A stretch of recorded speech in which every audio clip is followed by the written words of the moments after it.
Hey there, I'm Mel Abraham, the author of The Entrepreneur Solution, the founder of Business Breakthrough Academy, where we teach you how to design a business and create a life of financial freedom and peace of mind. And welcome to this episode of the Entrepreneur Solution Show.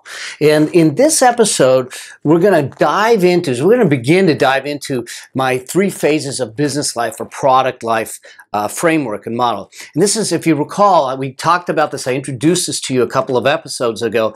It's the process that we use to take a product and a business and bring it to life. And so we're going to start to break that down in each of the upcoming episodes to give you some tools, some tactics, and some strategies to start to implement and execute it in your life, in your business, with your ideas and your products. So stay tuned after this brief introduction, and we'll come back with the very first episode dealing with the 3 phases of business life framework. Welcome to the Entrepreneur Solution, where highly successful entrepreneur Mel Abraham becomes your entrepreneurial mentor. Here, Mel reveals his business building strategies and even gets a chance to answer your questions. Mel Abraham, a CPA by education, but an entrepreneur by exhilaration, and a true believer in the entrepreneurial way of life. It's through entrepreneurship that we create community, support society, and live our dreams. It's where possibility meets reality again, and you can have the life and lifestyle you want, one of freedom and peace of mind. Welcome to this episode of the Entrepreneur Solution, where it's time for you to be bold, dream big, and live life your way. Hey there, I'm Mel Abraham, and welcome back to the Entrepreneur Solution Show. I am the author of The Entrepreneur Solution and the founder of Business Breakthrough Academy, where we teach you how to design a business and create a life of financial freedom and peace of mind. And in this episode, I'm really excited because we're going to start to really dig into some of the nuts and bolts. Remember, we talked about in one of the earlier episodes about a business of meaning and the above the line and the below the line and concepts. And once we get this concept of meaning taken care of, the above the line, which is legacy and lifestyle, defined and taken care of, we can start to deal with some of the below the line things, the mechanics of business. And some of the mechanics of business fall under this framework that I call the 3 phases of business life. And we talked about the concept that there's 3 different phases. First is the think up phase, and which is really where we do the design, the mindset, all of the culture things, the modeling, before we ever bring anything to market. We spend a fair amount of time doing a variety of things in the think-up phase, and there's 3 stages in that phase as we talked about. And then we go from the think-up phase to the get-up phase. This is where we start to move forward and we bring it to market. We start to think about how do we plan for it, how do we structure it, how do we finance it, what do we do to bring it to market. And then the third phase is really about the reach-up phase. This is where we build it, we grow it, we scale it, and in fact even possibly exit it, whether it's a liquidity event or a sale. And so in the upcoming episodes, we're going to break down each of these phases and each of the stages in each of these phases as we go through it to try to give you some tools, some tactics, some strategies to start to implement them. Because I truly believe that this is the process that every product, every business must go through to really create sustainable success, to allow yourself to come about with high probability of success. It's not about just an idea. It's not about just being creative. It's not about just flippantly going out, excited about some concept that you came up with, but it's about creating strategy, tactics, and tools around it, systems around it that allow you to grow, allow you to scale, to create something. It's the only way that you're going to create something that doesn't suck the life out of you, to do it intentionally, to do it purposefully, to do it in the context of what it is you're trying to create. Now, entrepreneurs are not necessarily, they're not followers at all. In fact, they're leaders. I truly, as you've heard me say before, I truly believe that the entrepreneurs are the the recipe for solutions in our economy, in our country, in our communities, in our societies, and globally. And that if we just take and allow them the opportunity to solve the problems of society, they'll come at it much more effective, much more efficient, and much more meaningful than anyone else. And so I think that the concept of entrepreneurship brings with it, by necessity, the concept of change, the concept of doing things differently, the concept of thinking differently, and that's really where we're going to look at this. And this think of phase has 3 stages in it, as we talked about earlier. It's got the decide stage in it, it's got the ideation stage in it, and it's got the model stage in it. And we're gonna hit on the decide stage, and there's a lot that goes into this. And I know some people will argue with me and say, no, doesn't the idea come first? And truth be told, the idea doesn't come first. That's how a lot of entrepreneurs start, but that's how a lot of entrepreneurs struggle. And here's why. At least this is how I look at it, is that when you become an idea-centric entrepreneur, which means that you're going to go from idea to idea to idea, a lot of times what you do is you rest your whole being, you rest your whole future, you rest your whole vision on a single idea. And if you've been in business at any length of time, or you're just going into business, this is one lesson you want to learn, is that if you have something that has a single point of failure, then in all respects, you've raised the risk level, you've raised the probability of failure tremendously. And so you want to resolve and dissolve all the single points of failure in your business. And so if I'm an idea-centric entrepreneur, then my primary focus is going to be on taking one idea to market. And so that's why what I try to do is say, let's put the idea aside for a moment. Let's put the idea secondary for a moment. Let's simply talk about being an entrepreneur, because there's a whole lot of decisions, there's a whole lot of choices that come into play before we want to birth the idea and make it a reality. And so we want to understand that first.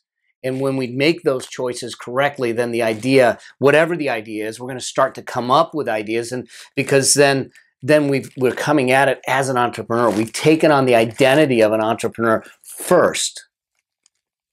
And then we'll take that identity of entrepreneurship, and we're going to envelop, and we're going to develop whatever ideas come in our space, because we're thinking like an entrepreneur. If you've met real creative entrepreneur types, they're always thinking, they're always creating. I mean, they can't go into a store without looking at things. How could I make this better? How could I make this more efficient?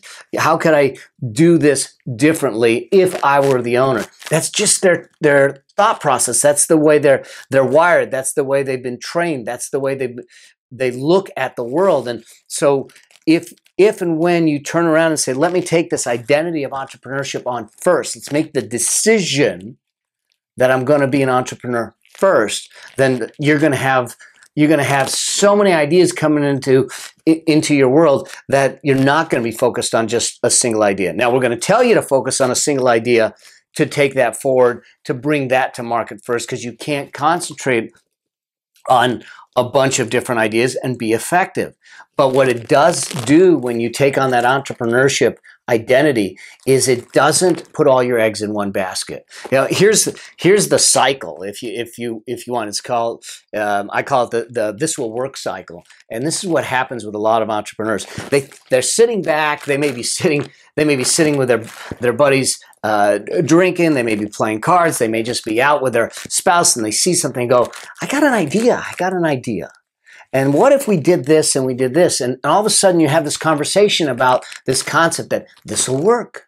And all of a sudden there's a whole lot of passion there. There's a whole lot of energy. There's a whole lot of vibrancy there. And you're going back and forth going, this will work, this will work, this will work, this will work. And you start to move forward, and all of a sudden this will work changes. And it changes into, will this work? And now you start doubting yourself. And you start doubting the process. And you start doubting the path, and you keep asking yourself, will this work? Will this work? Will this work? And you're going to be hearing the criticisms and the ridicules and all of the different naysayers in your life as you ask the question, will this work? Will this work? And then all of a sudden you're going to start feeling like, no, it won't. No, it won't. And you start to doubt. And a lot of entrepreneurs will stop at that point. And then there's some that don't. They continue to go. They continue to go, and they go from this will work to will this work to, oh my God, this is work. And it is. It is. There's a lot of energy that you need to invest to bring a business to life. But if you do it and you're not on the right path, it's going to feel like work. It's going to feel like drudgery. It's going to feel like slavery. It's going to feel like you sold your soul to the devil. It's going to suck the life out of you. So that's why these decision points that we want to make in business, we need to make early. We need to ask ourselves some of these questions early. And so as we go through some of these things in this whole three phases of business life model in the upcoming episodes, what I invite you to do is get your journal out and make this your checklist. Now, there's going to be downloadable tools that you can get at the episodes. We'll have some downloadable tools. You'll have access to the transcripts and all of that. But I want you to do it in your own handwriting. There's a difference when you start to scribe your own destiny, when you start to scribe your own future out on paper and start to think it through in that context. And so here's the thing. In order to get over the hump of will this work and oh my God, this is work, you've got to take on the identity of entrepreneur. When you take on the identity of an entrepreneur, you then know that you will run the miles, that it's not about the path that you want to take. It's about the destination you want to come to. And that destination is going to come out of a couple of different things. It's what you might hear people say, it's the why. Remember in the analyst model, I talked about the why we do business. And I think that this is that part of it. This why becomes the magnet for why you show up. This why becomes the energy and the push when things get rough. This why is the impetus that will move you forward past the 18-mile marker when you're running the marathon of entrepreneurship, where you hit that wall and you feel like you've got nothing left in you. And it's what's going to allow you to step through and make a difference. And so when we talk about this why, I want you to think about this, and I want you to start to answer these questions, because your why may be for different reasons. And I'm going to give you examples of entrepreneurs that fall into each of these four categories of why. And there may be more categories of why. I just want to give you some food for thought as you start to reflect on why it is you're in business, why it is you want to be in business if you haven't started a business, and what you want it to look like. And the first why entrepreneurs go into business is for passion.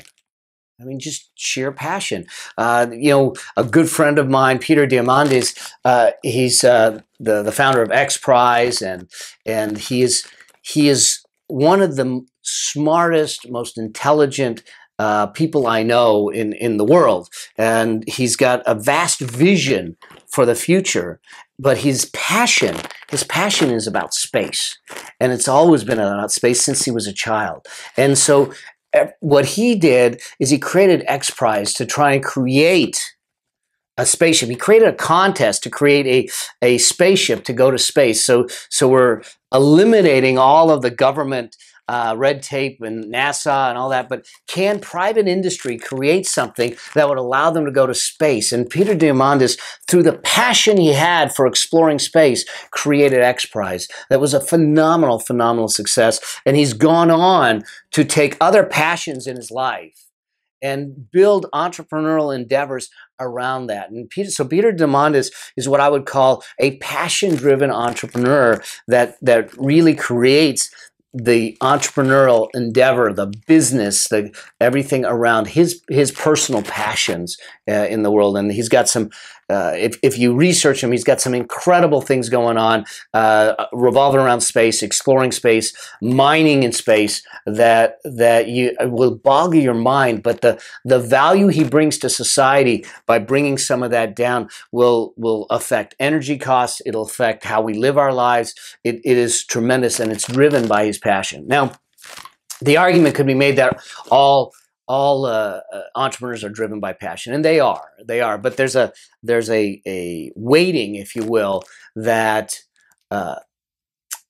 will weight them in different areas of these different whys. But I think that the successful entrepreneurs are driven by passion. The second why, and so the second why is purpose driven, and one that comes to mind for me is Elon Musk, the founder of Tesla, and he's been involved with a lot of new industries, new industry developments, technological developments. But Elon is driven by a purpose, and he's driven by the purpose of using and capitalizing on electric energy, and not focusing on petroleum fuels. He's driven by a purpose to find a cleaner way of living in our country, in our world globally, and that's what's given rise to much of what he's doing.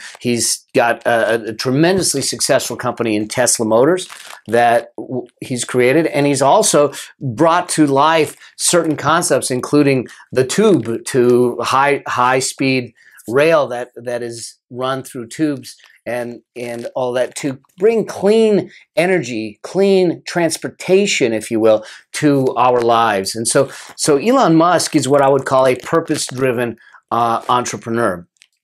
And then this would, I would be flagrantly lacking if I didn't bring this up. Then there's the money-driven entrepreneur, and there's a lot of them that are out there. But the one that comes to mind for me is obviously Donald Trump. I think he's driven by the bottom line, and that is it.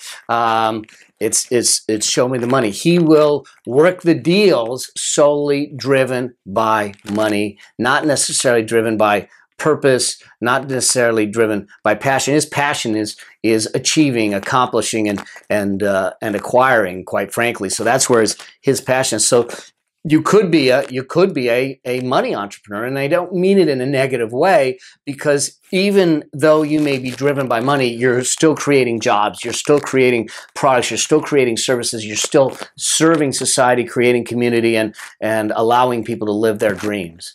And then there's the other entrepreneurs that I would call transformational entrepreneurs. And that, when I think about that, that's a Steve Jobs, a Bill Gates, that they wanted to go out when Steve Jobs wanted to introduce the iPhone. He was not talking about introducing just a simple cell phone. He was talking about revolutionizing an industry. And when he came out on that stage to introduce the iPhone, that's exactly what he said. We're going to revolutionize the industry, just like he revolutionized the music industry, to sit back and say 1,000 songs in your pocket.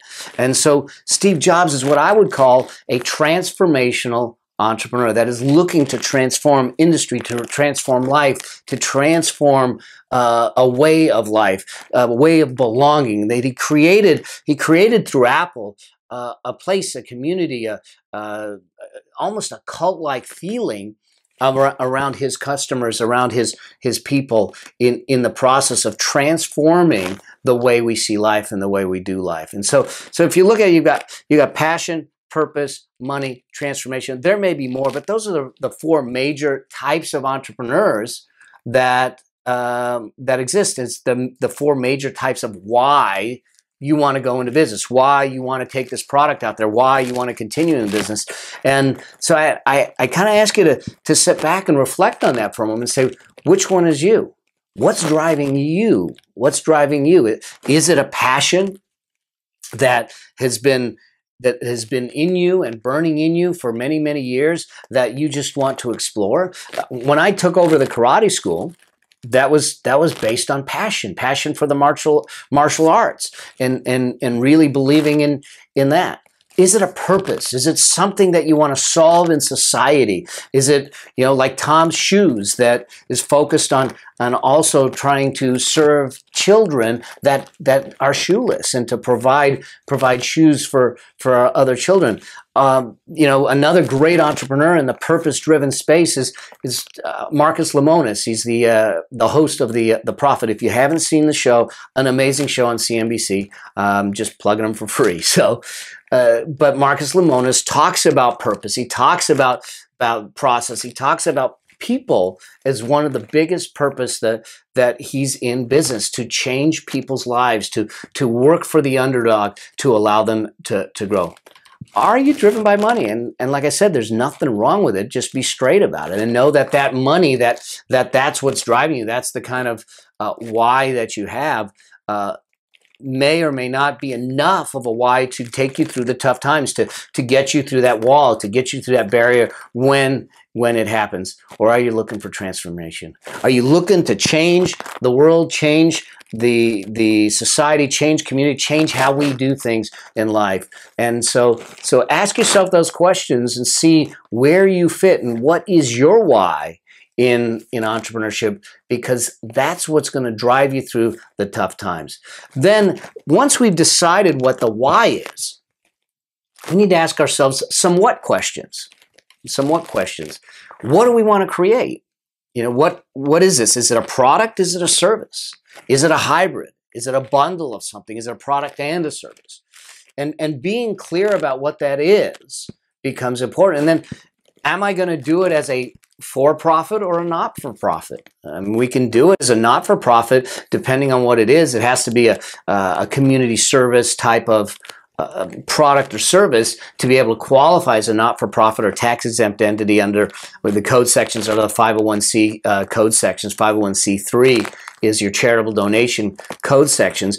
For instance, I have a charitable foundation that deals with abuse and violence education with respect to abuse and violence against women and children. And that's a nonprofit that is a purpose-driven, passion-driven entrepreneurial endeavor for me. That's the why, and that's the what that we're dealing with there. And so once we understand the why and the what, we can start to dig more deeply into some of the other decisions you need to make in this stage of the 3 phases of business life and product life. We'll get to some of those other decisions in the upcoming episodes. In the meantime, if you like this episode, please go ahead and subscribe and share it with a friend. Share it with a friend. And to get the takeaways in this episode, or to get the transcript or the MP3, go ahead and go to melabraham.com/session007. That's melabraham.com/session007. And if you want to ask me a question so I can bring it on the show and make sure that your questions are answered so I can support you and be your entrepreneurial mentor, go to melabraham.com/ask. That's melabraham.com/ask, and you'll be able to leave your question for me there, and then I can pick it up and make sure that we get it on the show and get it answered for you. I hope you enjoyed this session of the Entrepreneur Solution. We'll be back for more on the upcoming episodes to still build in the 3 phases of business life and product life so we can get you through the whole process. And until we get a chance to see each other again, may your vision be grand, your journey epic, and your legacy significant. See you soon. We hope you enjoyed this episode. Make sure you subscribe so you get access to all of Mel's business and success tips. And if you like this episode, share it with a friend. If you have a specific business or success question, you can ask it at www.askmelnow.com. Remember, it's all about being bold, dreaming big, and living life your way. Because the world needs you. Until the next episode, may your vision be grand, your journey epic, and your legacy significant.